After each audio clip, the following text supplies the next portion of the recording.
Buenos días con todos, futuros tecnólogos. Bienvenidos a nuestra tercera unidad.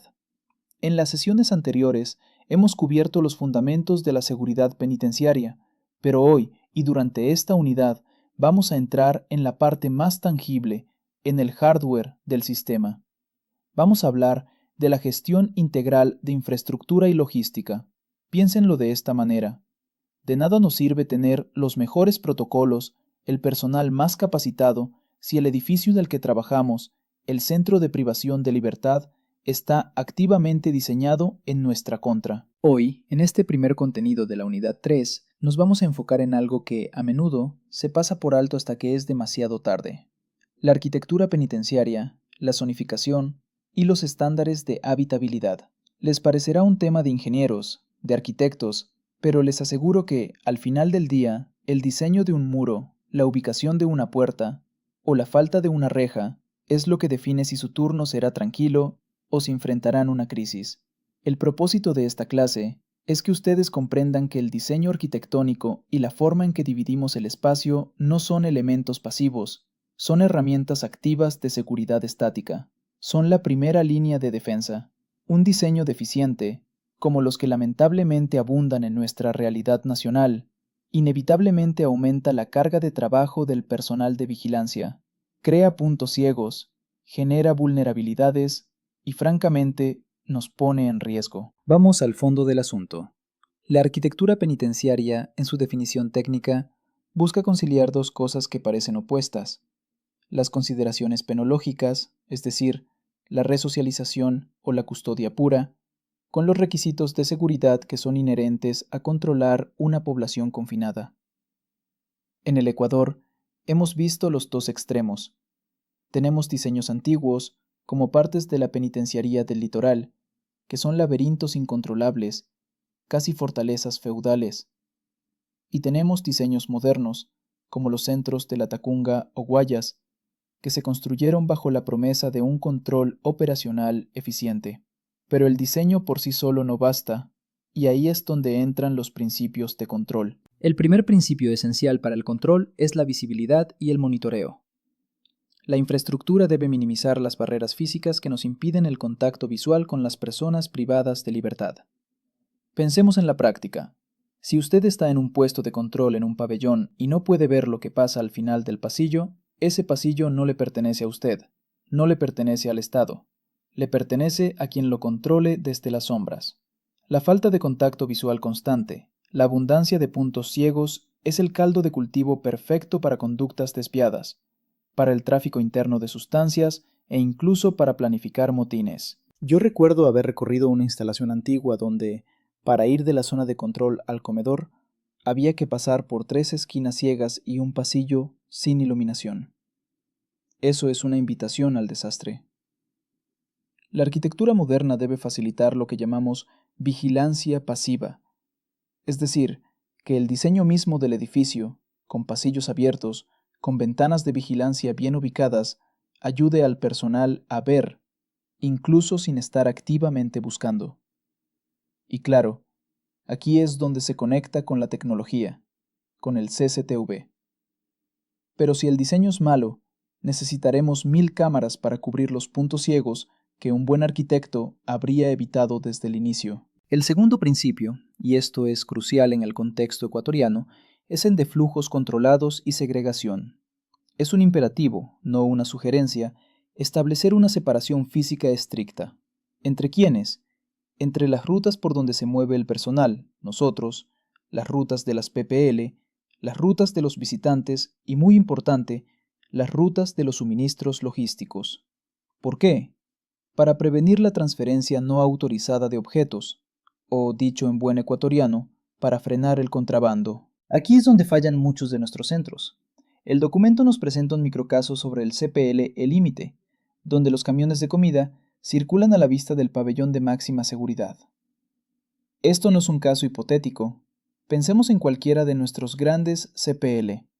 Si el camión que trae los alimentos o los materiales de construcción usa la misma puerta o la misma ruta interna que los visitantes, o peor aún, pasa cerca de los pabellones, acabamos de crear una vulnerabilidad gigante. El personal externo, los conductores, pueden ser intimidados, cooptados o simplemente facilitar la coordinación para el ingreso de novedades. La arquitectura debe crear corredores ciegos para la logística. Debe existir una separación total para que el flujo de suministros no se cruce jamás con el flujo de PPL o visitantes. Esto nos lleva directamente al concepto de zonificación de seguridad, también conocido como el concepto de anillos de contención. La zonificación es simplemente la división espacial del CPL en áreas con distintos niveles de restricción y, por ende, distintos niveles de riesgo. Esto es la base para gestionar el riesgo físico. Empecemos por fuera, la zona perimetral, el anillo exterior. Esta es la defensa física primaria. Aquí hablamos de los muros, las mallas, la iluminación de alta potencia, las barreras físicas y los sistemas de detección electrónica. La integridad de esta zona es vital para lo más básico, evitar las fugas. En mi experiencia, esta es la zona que primero se descuida.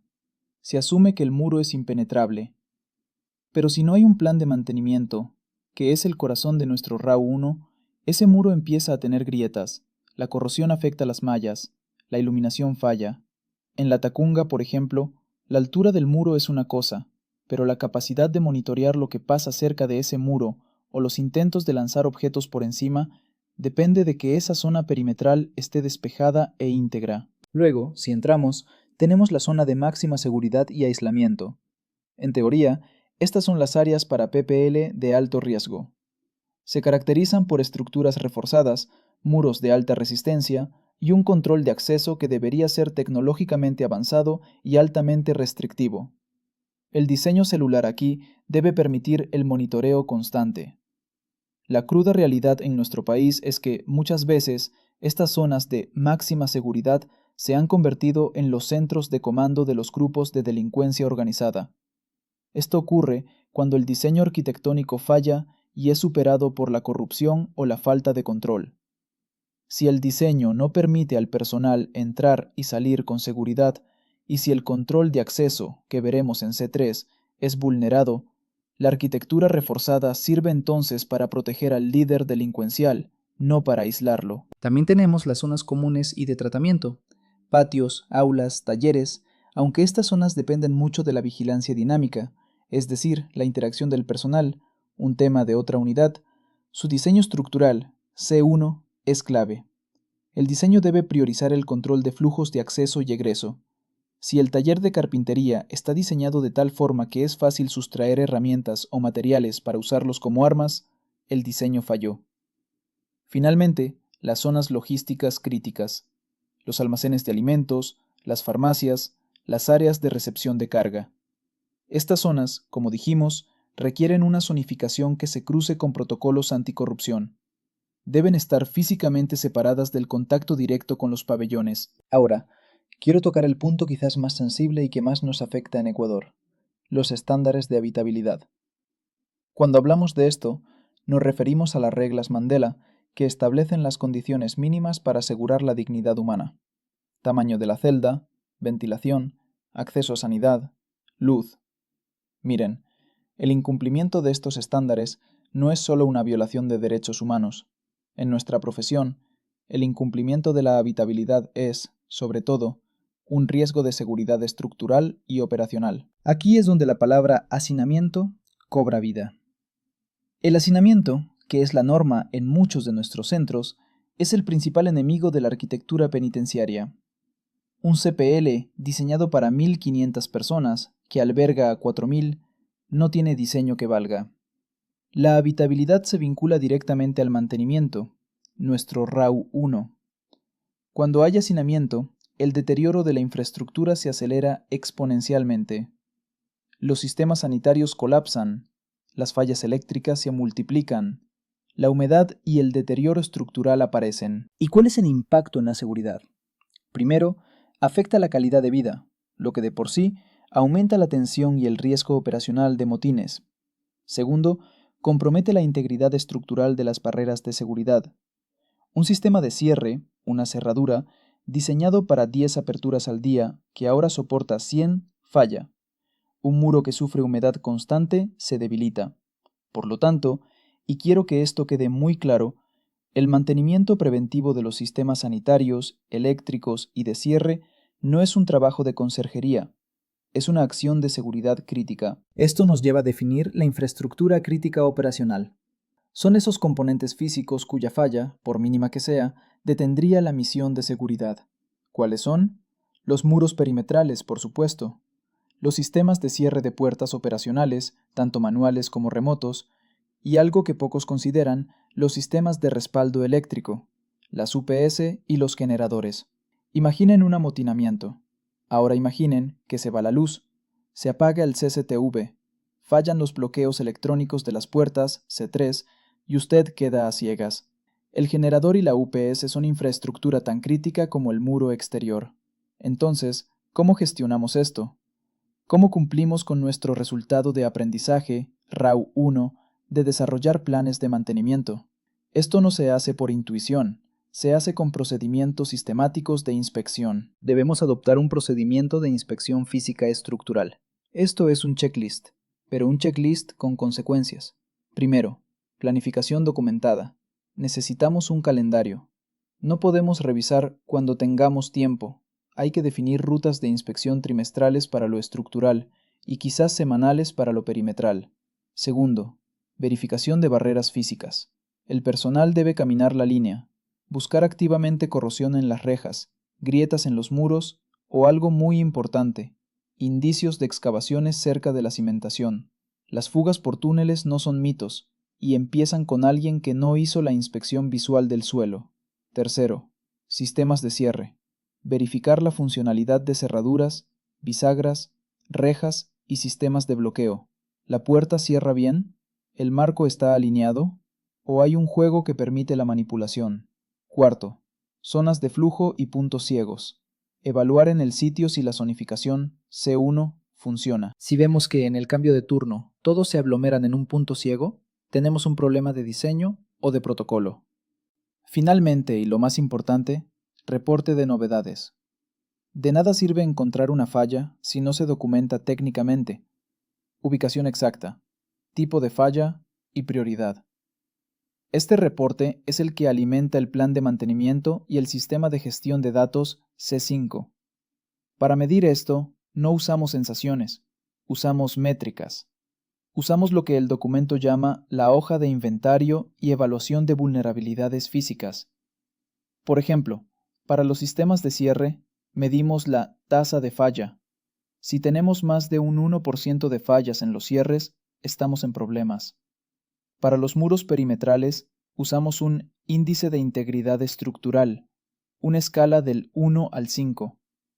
Para los generadores eléctricos, medimos la tasa de cumplimiento del mantenimiento preventivo. Si al generador le tocaba mantenimiento en enero y estamos en marzo, nuestro índice es 0. Quiero cerrar con los errores más comunes que vemos en la práctica. Primero, la falla en la planeación de flujos. Permitir que los flujos logísticos o de visitas se crucen con las rutas de PPL de alta seguridad. Es el error de diseño más común y el que más facilita el contrabando. La corrección es implementar esclusas de seguridad y rediseñar rutas, como en el caso del corredor ciego que mencionamos. Segundo error, ignorar la degradación estructural. Posponer la reparación de una grieta o la corrosión de una reja. Parece un ahorro de dinero, pero es un suicidio de seguridad. Se compromete la barrera primaria y se aumenta el riesgo de fuga. La corrección es vincular el presupuesto de mantenimiento directamente al riesgo operacional. Y un tercer error, más sutil, barreras físicas excesivas. A veces, en el afán de controlar, se construyen muros que aíslan visualmente al personal de las PPL, se crean búnkeres para los guías.